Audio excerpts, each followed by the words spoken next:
अब अनेक राज्यों के अनुभव आज आत्मविश्वास जगाते हैं कि भारत कोरोना के इस संकट में अपने नुकसान को सीमित करते हुए आगे बढ़ सकता है, अपनी अर्थव्यवस्था को तेजी से संभाल सकता है। साथियों, बीते 2 हफ्ते के अनलॉक 1 ने हमें एक बड़ा सबक ये भी दिया है कि अगर हम नियमों का पालन करते रहें, सारे दिशा निर्देशों को मानते रहे, तो कोरोना संकट से भारत को कम से कम नुकसान होगा। इसलिए मास्क या फेस कवर, उस पर बहुत ज्यादा जोर देना अनिवार्य है, आवश्यक है। बिना मास्क या फेस कवर के घर से बाहर निकलने की अभी कल्पना करना भी सही नहीं है। ये जितना खुद उस व्यक्ति के लिए खतरनाक है, उतना ही उसके आसपास के लोगों के लिए भी। इसलिए 2 गज की दूरी का हमारा मंत्र हो, दिन में कई बार 20-20 सेकंड के लिए साबुन से हाथ धोने की बात हो, सैनिटाइजर का इस्तेमाल हो, ये सभी बहुत गंभीरता से किए जाने चाहिए। खुद की सुरक्षा के लिए, परिवार की सुरक्षा के लिए, विशेषकर घर के बच्चों और बुजुर्गों की सुरक्षा के लिए ये बहुत जरूरी है। अब तक लगभग सारे ऑफिसेस खुल चुके हैं, प्राइवेट सेक्टर में भी लोग ऑफिस जाने लगे हैं, बाजारों में, सड़कों पर भीड़ बढ़ने लगी है। तो ये सारे उपाय ही कोरोना को तेजी से फैलने से रोकने में मददगार होंगे। थोड़ी सी भी लापरवाही, थोड़ी सी भी ढिलाई, अनुशासन में कमी कोरोना के खिलाफ हम सभी की लड़ाई को कमजोर करेगा और इतने दिनों की जो तपस्या है उस पर पानी फिर जाएगा। हमें इस बात का हमेशा ध्यान रखना है कि हम कोरोना को जितना रोक पाएंगे, उसका बढ़ना जितना रोक पाएंगे, उतना ही हमारी अर्थव्यवस्था खुलेगी, हमारे दफ्तर खुलेंगे, मार्केट खुलेंगे, ट्रांसपोर्ट के साधन खुलेंगे और उतने ही रोजगार के नए अवसर भी बनेंगे।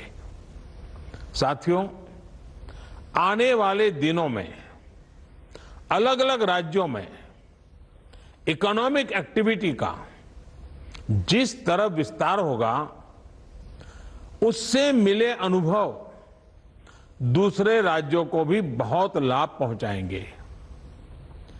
बीते कुछ हफ्तों के प्रयासों से हमारी अर्थव्यवस्था में ग्रीन शूट्स दिखने लगे हैं।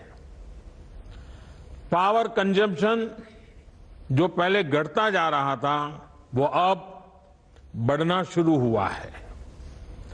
इस साल मई में फर्टिलाइजर की सेल बीते साल मई की अपेक्षा 2 गुनी हुई है। इस बार खरीफ की बुआई बीते साल की अपेक्षा करीब 12-13% ज्यादा हुई है। 2 व्हीलर्स का प्रोडक्शन लॉकडाउन से पहले के स्तर का करीब करीब 70% तक पहुंच चुका है। रिटेल में डिजिटल पेमेंट भी लॉकडाउन से पहले की स्थिति में पहुंच चुका है।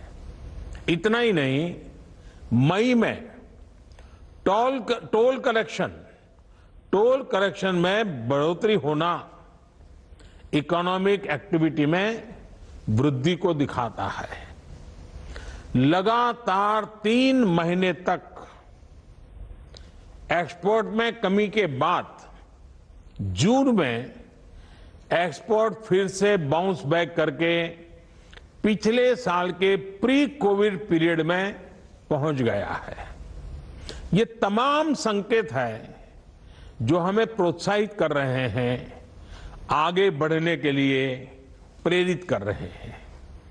साथियों, आप में से अधिकतर राज्यों में एग्रीकल्चर, हॉर्टिकल्चर, फिशरीज और एमएसएमईज का हिस्सा बहुत बड़ा है।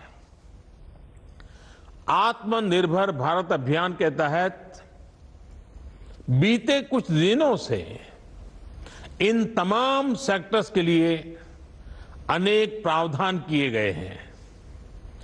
एमएसएमईज को सपोर्ट करने के लिए अनेक फैसले हाल में लिए गए हैं। समयबद्ध तरीके से एमएसएमईज को बैंक से क्रेडिट दिलाने का प्रयास हो रहा है। 100 करोड़ रुपए तक के टर्नओवर वाले उद्योगों को 20% अतिरिक्त क्रेडिट के ऑटोमेटिक इंक्रीज का लाभ दिया गया है। अगर हम बैंकर्स कमिटीज के माध्यम से ये सुनिश्चित करेंगे कि उद्योगों को तेजी से क्रेडिट मिले तो वो जल्द से जल्द काम शुरू कर पाएंगे, लोगों को रोजगार दे पाएंगे। साथियों, हमारे यहां जो स्मॉलर फैक्ट्रीज हैं उन्हें गाइडेंस की, हैंड होल्डिंग की बड़ी जरूरत है। मुझे पता है आपके नेतृत्व में इस दिशा में काफी काम हो रहा है। ट्रेड और इंडस्ट्री अपनी पुरानी रफ्तार पकड़ सके, इसके लिए वैल्यू चेंज पर भी हमें मिलकर काम करना होगा।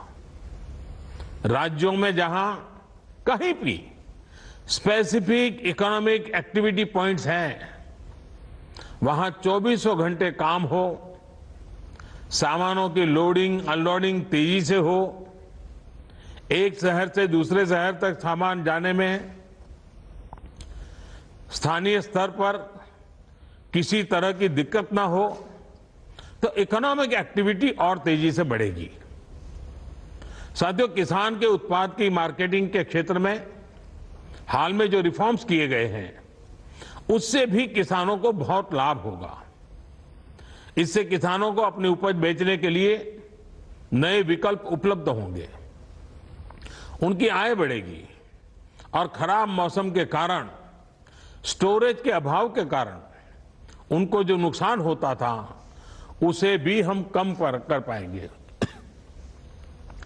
जब किसान की आय बढ़ेगी तो निश्चित रूप से डिमांड भी बढ़ेगी और राज्य की अर्थव्यवस्था की गति भी बढ़ेगी। विशेष तौर पर नॉर्थ ईस्ट और हमारे आदिवासी इलाकों में फार्मिंग और हॉर्टिकल्चर, इसके लिए अनेक अवसर बनने वाले हैं। ऑर्गेनिक प्रोडक्ट्स हो, बांबू प्रोडक्ट्स हो, दूसरे ट्राइबल प्रोडक्ट्स हो, उनके लिए नए मार्केट का द्वार खुलने वाला है। लोकल प्रोडक्ट के लिए जिस क्लस्टर बेस्ड रणनीति की घोषणा की गई है, उसका भी लाभ हर राज्य को होगा। इसके लिए जरूरी है कि हम हर ब्लॉक, हर जिले में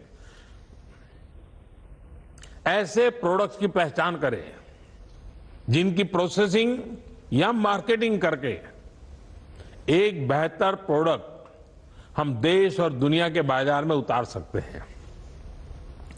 साथियों, बीते दिनों आत्मनिर्भर भारत अभियान के तहत जितनी भी घोषणाएं की गई हैं, वो एक निश्चित समय सीमा के भीतर जमीन पर उतरे, इसके लिए हमें एकजुट होकर काम करना है।